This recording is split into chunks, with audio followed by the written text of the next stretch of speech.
Dahulu kala, di lembah waktu yang tiada berujung, seorang asura perkasa bernama Banasura, pemuja setia Dewa Siwa, mengukir takdirnya sendiri. Namun keangkuhan yang membalut jiwanya, mendorongnya menantang Basudewa Krishna, sang pelindung semesta. Inilah pula kisah putri jelita yang hatinya terpaut pada pangeran, pujaan hati yang dia temukan dalam mimpinya. Dan Dewa Siwa, terikat oleh janji agung yang telah beliau berikan, berdiri gagah di medan perang, berhadapan langsung dengan Basudewa Krishna itu sendiri. Inilah babad tentang Banasura, sebuah epik agung, kisah yang telah tertulis rapi dalam banyak purana seperti Hariwangsa dan Siwa Purana, kisah yang menenun benang-benang bakti, kebanggaan, cinta dan bentrokan para dewata.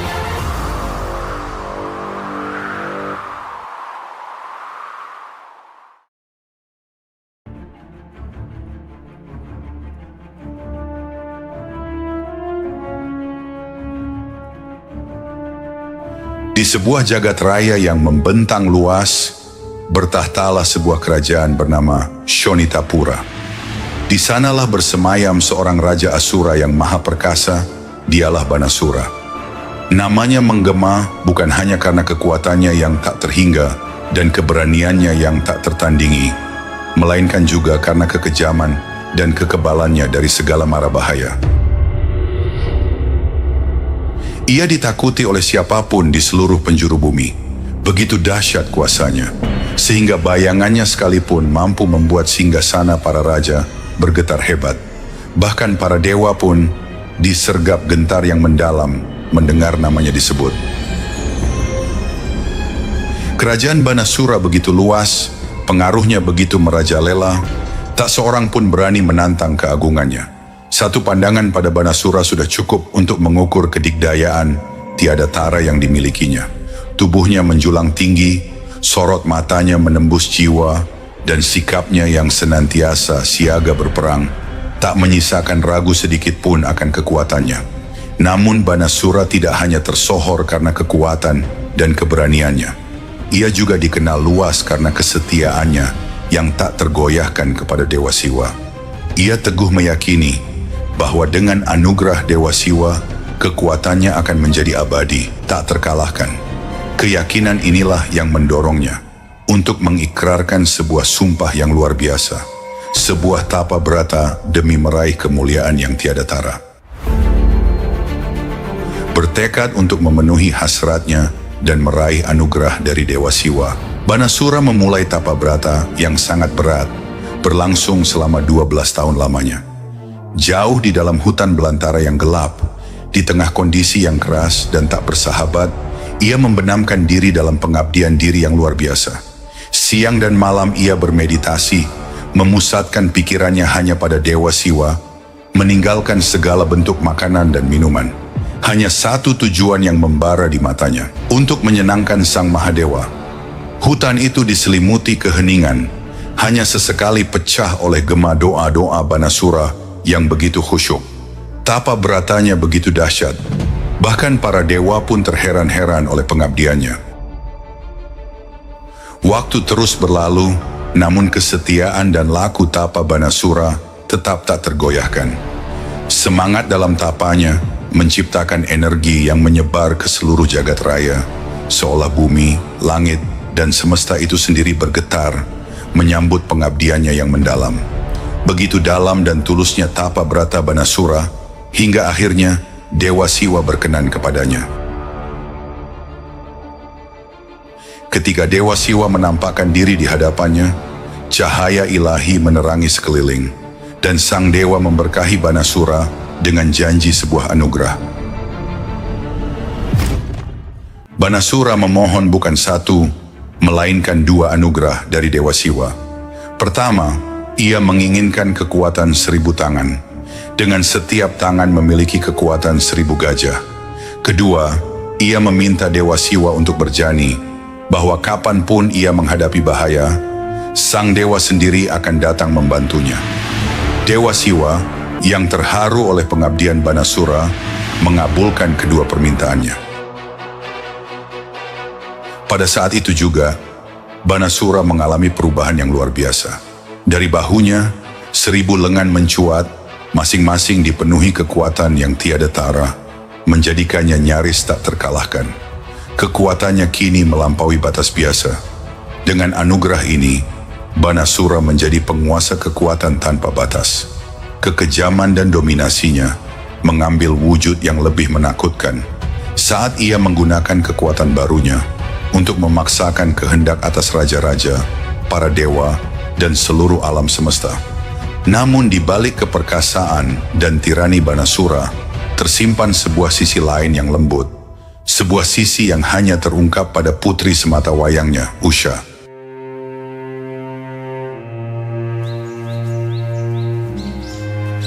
Usha adalah seorang wanita muda dengan paras yang luar biasa indahnya.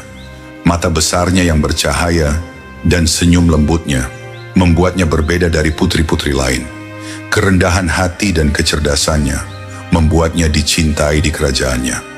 Usha telah menjalani hidupnya di bawah naungan kerajaan dan perlindungan ayahnya.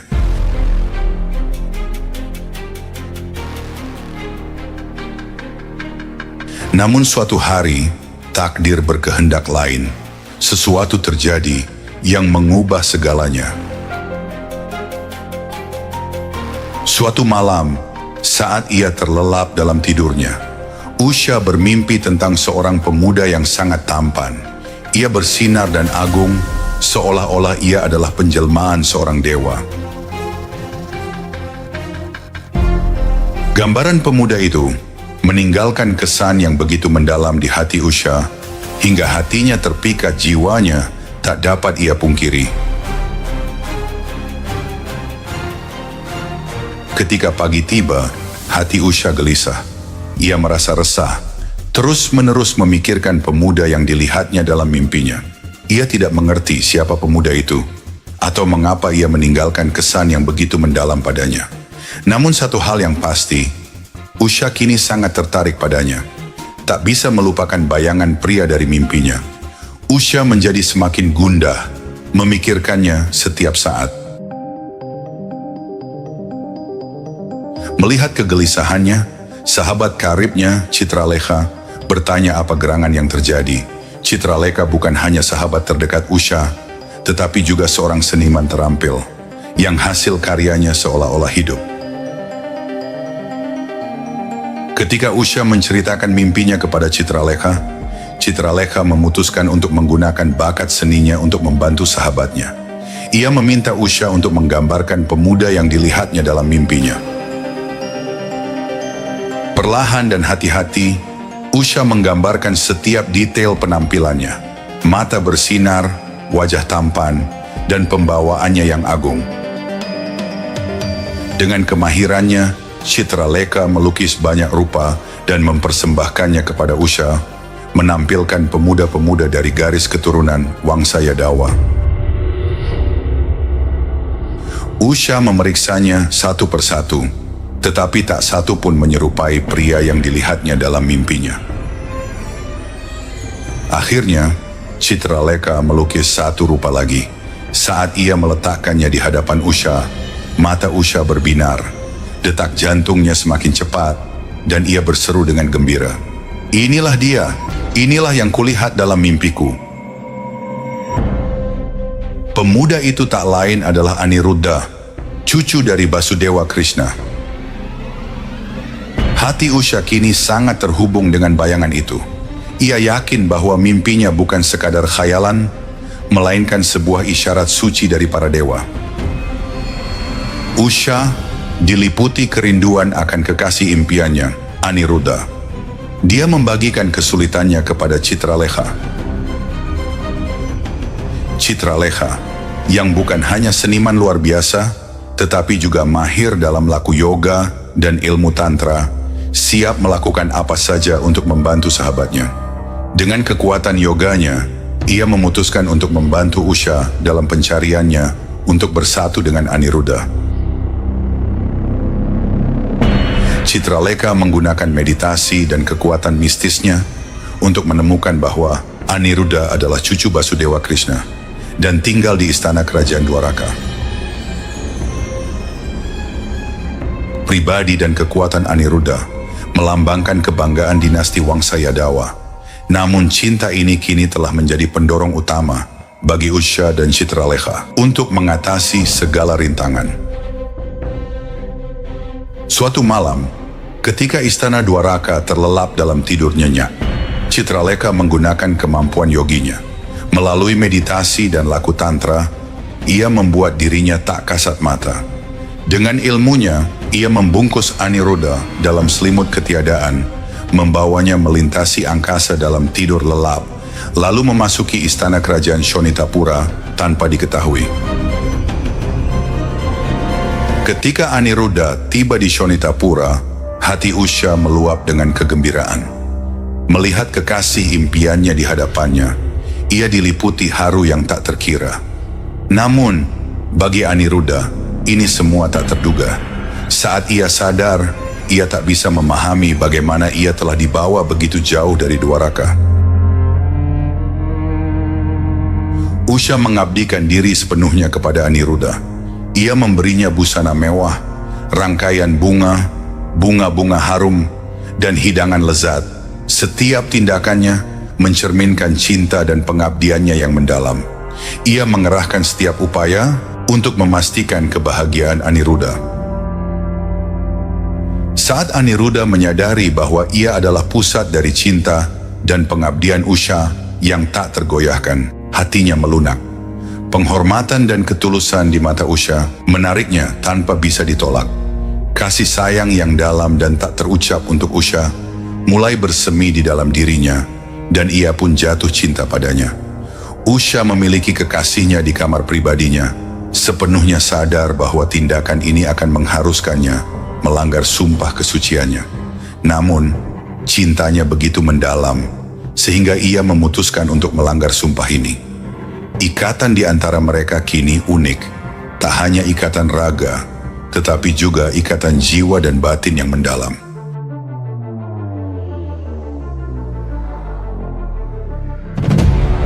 Banasura, Raja Perkasa Shonitapura, yang memerintah dengan kekuatan tak tertandingi dan kerajaan yang luas, tidaklah buta akan tindakan putrinya Usha.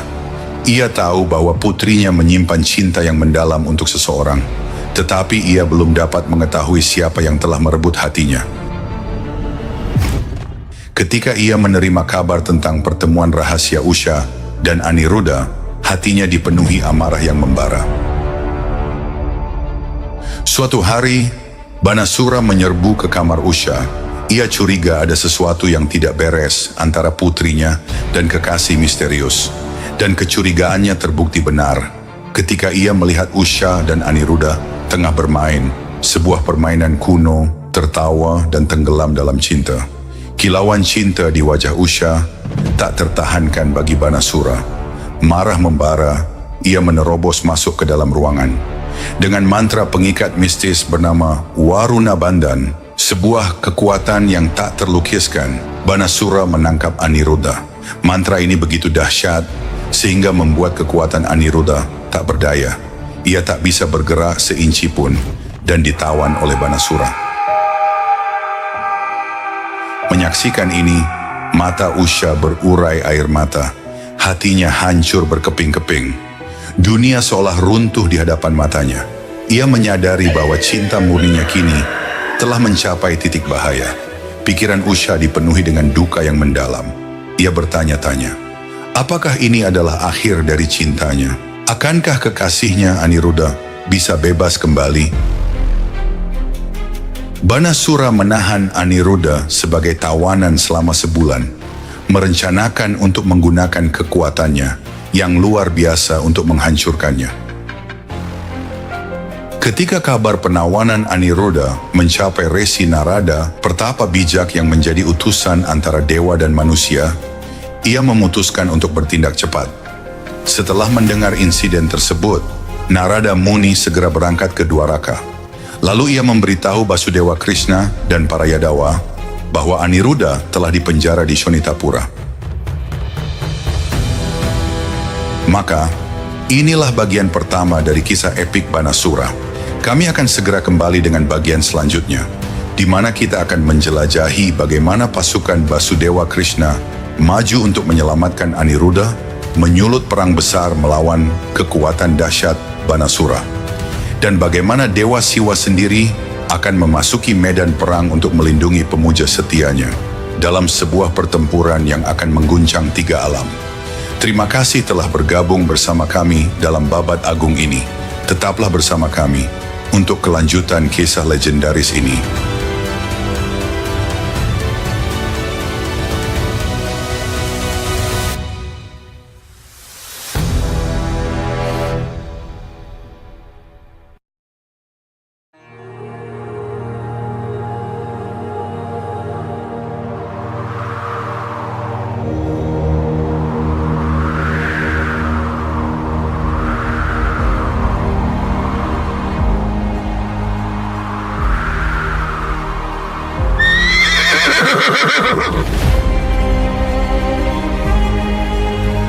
Di kedalaman masa lampau terukir kisah-kisah yang tak lekang oleh zaman.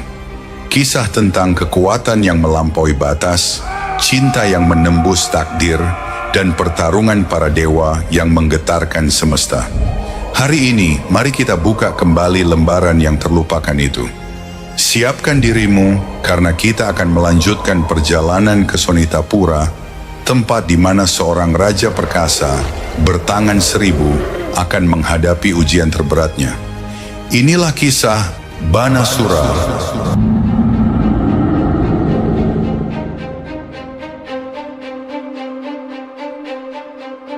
Di bagian pertama kisah Banasura, telah kita ketahui bersama bagaimana ia melakoni tapa berat nan panjang selama 12 tahun. Berkat ketekunannya, Dewa Siwa, Sang Mahadewa, berkenan menganugerahinya 1000 lengan perkasa dan janji perlindungan abadi. Takdir lantas mempertemukan Usha, putri Banasura, dengan Aniruddha, cucu Basudewa Krishna. Benih-benih cinta tumbuh di antara keduanya. Namun asmara suci itu terancam hancur kala Banasura murka, menculik Aniruddha, dan memenjarakannya dalam bentengnya yang tak tertembus. Kini, saksikanlah apa yang terjadi selanjutnya.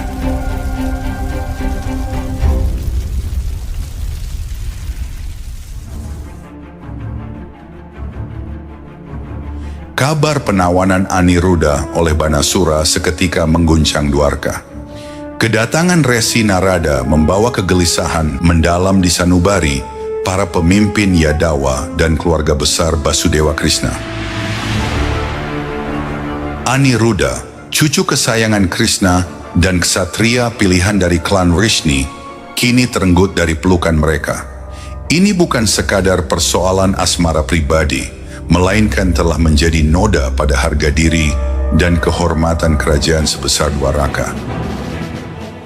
Di bawah panji Basudewa Krishna, bala tentara Narayani Sena bergerak maju menuju kerajaan Banasura, Shonitapura, dengan kekuatan yang tak terlukiskan. Mereka mengepung benteng Banasura dengan 12 aksyauhini, pasukan Narayani Sena. Sebuah lautan prajurit yang tak terhingga jumlahnya. Pertempuran ini ditakdirkan menjadi sebuah kehancuran, menguji keberanian setiap prajurit Narayani.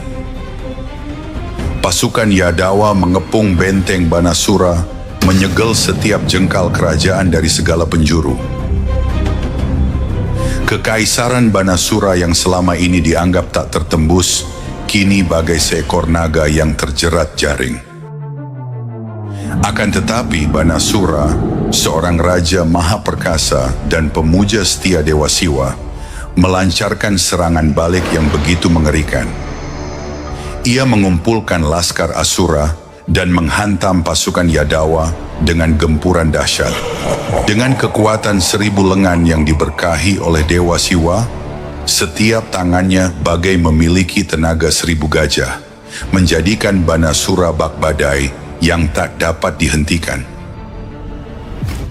Kekuatan Banasura yang luar biasa, kekuatan maya, dan dengan siasat perangnya, mulai menguras tenaga pasukan Narayani Sena. Medan laga berubah menjadi hamparan kekacauan dan malapetaka, di mana garis tipis antara hidup dan mati semakin buram di setiap detik yang berlalu. Kala gema kekalahan mulai membayangi, dan medan laga diselimuti keputusasaan, Basudewa Krishna memutuskan untuk turun tangan secara pribadi, mengakhiri kekacauan yang semakin membesar ini. Basudewa Krishna melangkah ke medan perang, menggenggam busur sarangha di tangannya. Kilauan ilahi dan kehadirannya yang memukau membuat pasukan Banasura gemetar, namun Banasura yang diperkuat oleh keberanian baja dan restu Dewa Siwa menolak untuk bersimpuh di hadapan Basudewa Krishna. Palagan pertempuran kian memanas. Basudewa Krishna mulai mengincar 1000 lengan Banasura dengan panah-panahnya. Setiap hantaman dari senjata suci Basudewa Krishna secara perlahan mengikis kekuatan dahsyat Banasura. Banasura membalas dengan segenap daya dan upaya, namun kemahiran dan strategi Basudewa Krishna yang tiada bandingnya terbukti tak dapat diatasi. Menggunakan 1000 lengannya, Banasura menghujani Basudewa Krishna dengan berbagai senjata secara bersamaan. Namun kelincahan dan kecepatan Basudewa Krishna memungkinkannya menangkis setiap serangan dengan ringan. Setiap pukulan dari Basudewa Krishna membawa kekuatan dan ketepatan yang tak tertandingi, membuatnya nyaris mustahil bagi ksatria manapun untuk melawannya. Banasura mulai menyadari bahwa kekuatannya memudar di hadapan kemampuan Basudewa Krishna. Sebuah kesadaran pahit merayapi hatinya yang selama ini diselimuti kesombongan. Tiap upaya untuk melawan Krishna hanyalah memperlihatkan betapa rapuh kekuasaannya. Ketika puncak pertempuran tersingkap, saat pertarungan antara Banasura dan Basudewa Krishna mencapai puncaknya, sebuah peristiwa tak terduga dan luar biasa terjadi. Gaung mendalam menggema di seluruh medan laga, dan kemudian Dewa Siwa menampakkan diri dengan banteng kesayangannya, Nandi. Kedatangannya seolah membekukan seluruh medan perang dalam kekaguman saat energi ilahi dan aura agung yang menyertainya menyebar ke seluruh penjuru bumi. Munculnya Dewa Siwa menghadirkan tantangan baru bagi pasukan Yadawa. Basudewa Krishna yang telah lama mengetahui pengabdian Banasura yang begitu mendalam kepada Dewa Siwa melangkah maju di tengah hiruk pikuk pertempuran untuk berbicara kepadanya dengan nada tenang dan penuh hormat. Basudewa Krishna memohon kepada Dewa Siwa, "Dewa Siwa, Engkau adalah teladan tertinggi bagi kami semua. Namun aku, Basudewa Krishna, dengan segala kerendahan hati memohon, sudilah kiranya Engkau tidak campur tangan dalam pertempuran ini. Ini hanyalah urusan antara Banasura denganku semata." Namun Dewa Siwa membuka mata ketiganya, berucap dengan sikap yang tenang namun penuh wibawa, "Krishna, Engkau tahu benar bahwa aku telah menganugerahi Banasura 2 berkah. Yang pertama adalah dia akan memiliki kekuatan 1000 lengan, setara dengan jutaan gajah. Yang kedua adalah, kapanpun dia berada dalam bahaya, aku akan datang membantunya. Janji ini abadi, dan selama dia dalam kesulitan, aku terikat untuk melindunginya." Kata-kata Dewa Siwa membungkam seisi medan perang. Basudewa Krishna menatap Dewa Siwa dengan tenang, lalu menundukkan kepala sebagai tanda penghormatan, menyadari bahwa Dewa Siwa terikat oleh janjinya kepada Banasura. Dengan kehadiran Dewa Siwa di medan laga, Basudewa Krishna menerima keniscayaan keterlibatannya. Jelaslah kini bahwa pertempuran akan menyebabkan kehancuran yang lebih besar. Ketegangan di medan perang semakin memuncak. Sebuah pertempuran ilahi antara Basudewa Krishna dan Dewa Siwa kini tak terhindarkan. Keduanya diberkahi dengan kekuatan yang tak terbatas dan senjata-senjata surgawi. Panggung telah disiapkan untuk sebuah bentrokan yang akan menjadi legenda abadi dalam sejarah. Mula-mula, Basudewa Krishna melancarkan Brahmastra yang dia lepaskan dengan kekuatan yang tak terukur. Senjata ini berbenturan dengan Brahmastra milik Dewa Siwa. Tabrakan keduanya menciptakan gelombang energi yang luar biasa, menyebabkan badai dahsyat dan gemam yang memekakkan telinga menggelegar di seluruh medan perang. Pertempuran kini telah melampaui sekadar adu senjata. Ia telah menjadi tolak ukur kekuatan para dewa. Basudewa Krishna kemudian membalas setiap senjata Dewa Siwa satu persatu.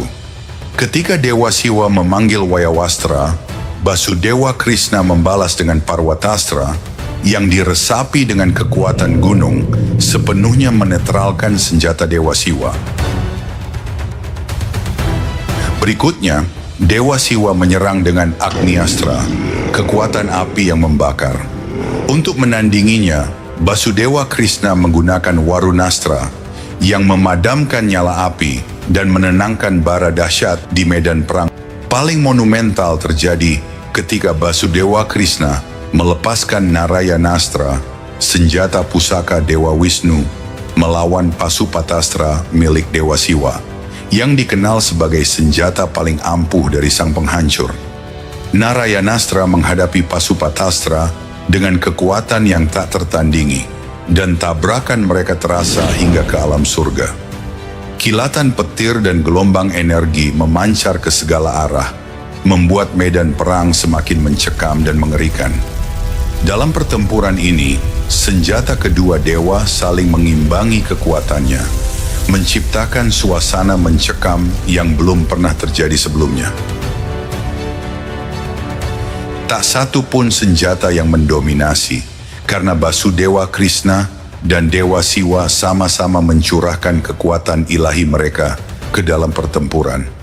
Momen ini menjadi babak luar biasa lainnya, di mana bentrokan surgawi senjata Basudewa Krishna dan Dewa Siwa bergema di langit dan bumi, mengguncang tatanan jagat raya itu sendiri. Pertempuran antara Dewa Siwa dan Basudewa Krishna telah menjadi begitu sengit dan dahsyat, sehingga terlihat jelas dari segala penjuru. Sementara Basudewa Krishna menggunakan siasat dan senjata surgawinya, Dewa Siwa menantangnya dengan manifestasi ilahi dan senjata-senjatanya. Dampak senjata dan kekuatan mereka begitu besar, sehingga seluruh alam semesta bergetar karena konflik mereka. Dalam pertempuran yang merusak ini, ketika kekuatan Dewa Siwa dan Basudewa Krishna hampir mencapai batasnya, Dewa Siwa berbicara untuk terakhir kalinya berhenti di tengah pertarungan. Beliau berkata, "Krishna, perjuangan tak berujung ini mengganggu keseimbangan alam semesta. Kekuatanmu dan kekuatanku kini menghancurkan segalanya. Aku memiliki satu permohonan kepadamu. Mohon gunakan Jerambastra padaku agar aku dapat memasuki Yoga Nidra dan mengakhiri pertempuran ini." Mendengar sabda Dewa Siwa, Basudewa Krishna memejamkan mata dan mengambil Jerambastra di tangannya. Senjata ini memiliki daya untuk menyerap energi makhluk apapun dan membawa mereka pada ketenangan. Basudewa Krishna mengarahkan senjata itu ke arah Dewa Siwa dan melepaskannya. Jerambastra menghantam Dewa Siwa, seketika menjadi tenang. Dewa Siwa memejamkan mata dan dengan damai memasuki Yoga Nidra. Ketenangan ilahinya membawa kedamaian untuk sementara di medan perang, meredam badai dan hiruk pikuk suara perang. Saat kedamaian itu meliputi medan laga, menyusul Yoga Nidra Dewa Siwa, Banasura menyadari bahwa pelindung terbesarnya, Dewa Siwa, kini sedang beristirahat. Menyaksikan ini, kemarahan dan kesombongan Banasura semakin membakar dirinya. Menunggangi kuda hitamnya, Banasura sekali lagi menantang Basudewa Krishna untuk bertarung. Kudanya melesat di angkasa saat ia maju menyerbu Basudewa Krishna, bertekad untuk membalas dendam dengan segenap kekuatannya. Basudewa Krishna menatap Banasura, lalu mengambil Sudarsana Cakra di tangannya. Sudarsana Cakra berputar di tangan Basudewa Krishna, dan saat dia melemparkannya ke arah Banasura, ia mulai memutuskan 1000 lengan Banasura satu persatu. Pemandangan ini sungguh mengerikan. Sudarsana Cakra merobek-robek banyak lengan besar Banasura. Dengan setiap lengan yang putus oleh Cakra, kekuatan Banasura berangsur-angsur melemah. Lengan-lengannya berjatuhan dari tubuhnya, dan Banasura menyadari ajalnya kini telah dekat. Saat pemotongan lengan Banasura berlanjut, tiba-tiba sebuah keajaiban terjadi di medan perang. Dewa Siwa, yang tadinya tenggelam dalam yoga nidra, perlahan mulai terbangun. Pancaran ilahi memancar dari tubuhnya, dan kebijaksanaannya kembali sepenuhnya. Ia melihat bahwa pemujanya, Banasura, sedang terluka parah oleh Sudarsana Cakra Basudewa Krishna. Dewa Siwa berkata kepada Basudewa Krishna, "Krishna, kekuatanmu tak terbatas. Jika engkau telah memutuskan untuk menghancurkan Banasura, aku dengan segala kerendahan hati meminta agar engkau tidak membunuhnya. Dia adalah pemuja kesayanganku, dan aku telah menganugerahinya berkah khusus. Menyelamatkan hidupnya adalah tugasku." Basudewa Krishna mendengarkan kata-kata Dewa Siwa, dan dengan serius menjawab, "Dewa Siwa, aku tidak pernah benar-benar berniat membunuh Banasura. Dia adalah putra Raja Bali dan cicit dari Prahlada. Wamana Awatara telah berjanji kepada Bali bahwa semua awatara Dewa Wisnu tidak akan melukai anggota keluarganya. Oleh karena itu, aku tidak akan menghancurkan Banasura." Demi menghormati Dewa Siwa, Basudewa Krishna memutuskan untuk mengampuni Banasura, namun dia juga mengambil langkah yang penuh belas kasih dan keadilan. Basudewa Krishna berkata kepada Banasura, "Engkau terlalu sombong akan kekuatanmu yang luar biasa. Kini keangkuhanmu telah hancur, namun aku tidak akan mengambil nyawamu." Dengan berakhirnya pertempuran dan belas kasihan Basudewa Krishna, Banasura yang hidupnya telah diberi arah baru, kini memahami kesalahannya. Keangkuhan dan kesombongan yang menguasai batinnya telah luluh. Ia kini mengerti bahwa kekuatan sejati berasal dari berjalan di jalan kebenaran dan kebajikan. Ia menerima kekalahannya dan menumpahkan isi hatinya di hadapan Basudewa Krishna. Basudewa Krishna memberkati Banasura dengan kedamaian dan menjelaskan bahwa kekuatan sejati terletak pada belajar dari kesalahan dan meninggalkan kesombongan. Banasura menerima kata-kata Basudewa Krishna dengan segenap hati, lalu mengambil langkah besar. Ia membebaskan Usha dan Aniruddha. Cinta mereka murni, dan Banasura kini memberikan restunya untuk pernikahan mereka. Ia tahu bahwa tiada senjata yang lebih hebat dari cinta dan pengabdian. Dengan segala hormat dan kerendahan hati, Banasura menyiapkan sebuah kereta kencana yang megah untuk Usha dan Aniruddha, siap mengantar mereka menuju Dwarka. Kereta itu dihias penuh pesona, dipenuhi suasana sukacita, dan melambangkan permulaan sebuah kehidupan baru. Demikianlah kisah agung yang menuturkan pertempuran dahsyat antara Dewa Siwa dan Basudewa Krishna, jalinan cinta suci Usha dan Aniruddha, serta bakti luar biasa Banasura pada Sang Mahadewa. Semoga kisah ini memberikan inspirasi dan pelajaran berharga bagi kita semua.